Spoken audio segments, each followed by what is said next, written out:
Hi, I'm Mike Steven, and this is Gear Up. Today we're going to talk about something that caught me by surprise.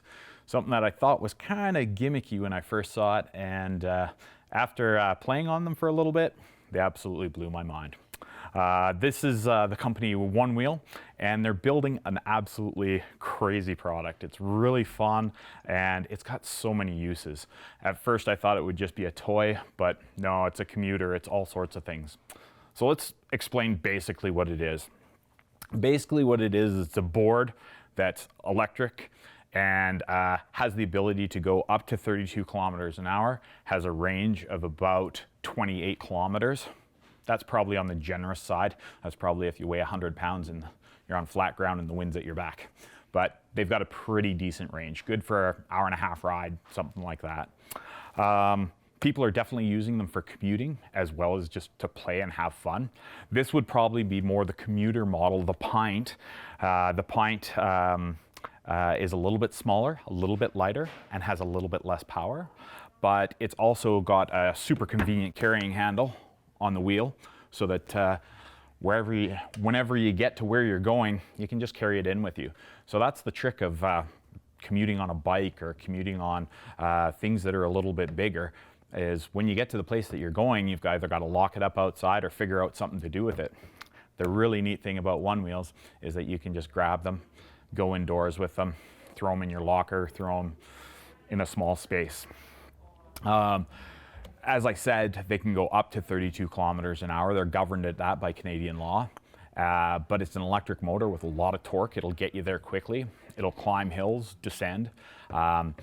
How it works in essence is there's pressure pads underneath these two portions of the board. And as you lean forward into the board, it's going to accelerate and come underneath you.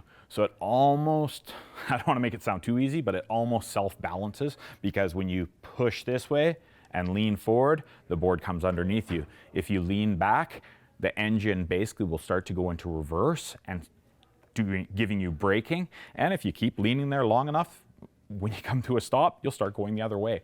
The motor doesn't really care which way it goes. It can spin just as fast in either direction, so you can ride forwards and backwards, whatever you choose to do. How you turn it is basically just leaning it. It feels, a lot of people think a skateboard, but I'd have to say it feels way more like a snowboard or maybe surfing. It's kind of loose and a little bit playful.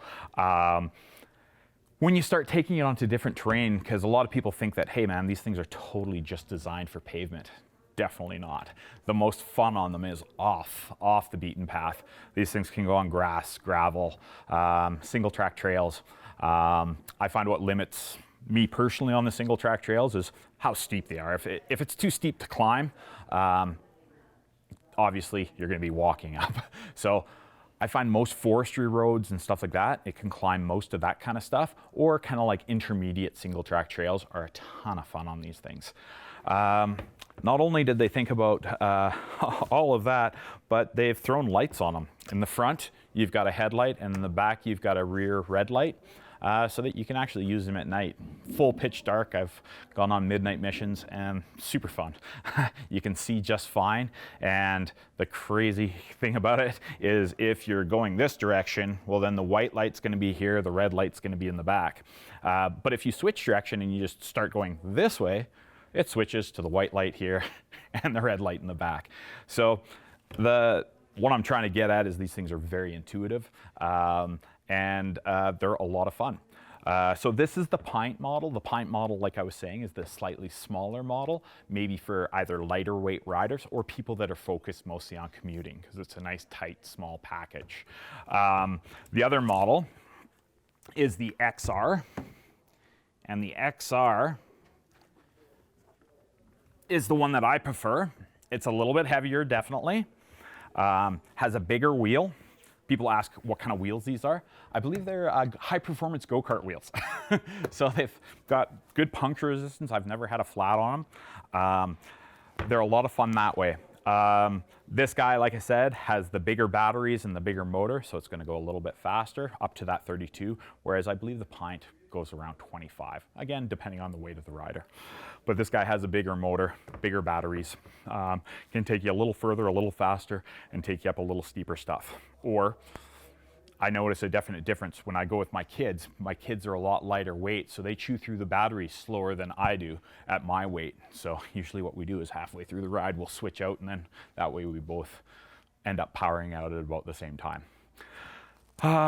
One thing about one wheel that I'm not super psyched about, but it is what they are. All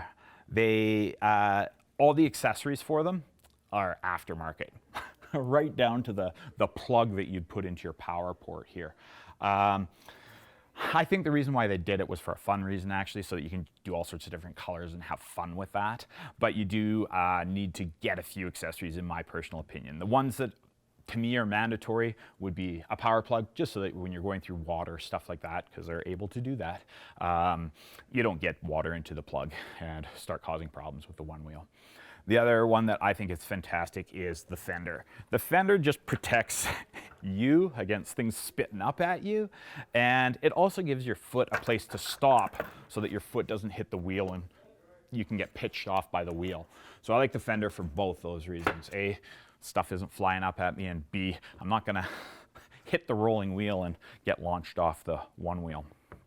One thing that I highly, highly recommend with one wheels, they are good at breaking wrists and collarbones, so definitely wear a helmet and definitely wear a set of wrist guards. Wrist guards will save you because a lot of the crashes, you're going down onto your hands. It's very similar to snowboarding that way. A lot of collarbones, a lot of wrists, and your head can hit, obviously. So getting padded up makes a lot of sense on these things.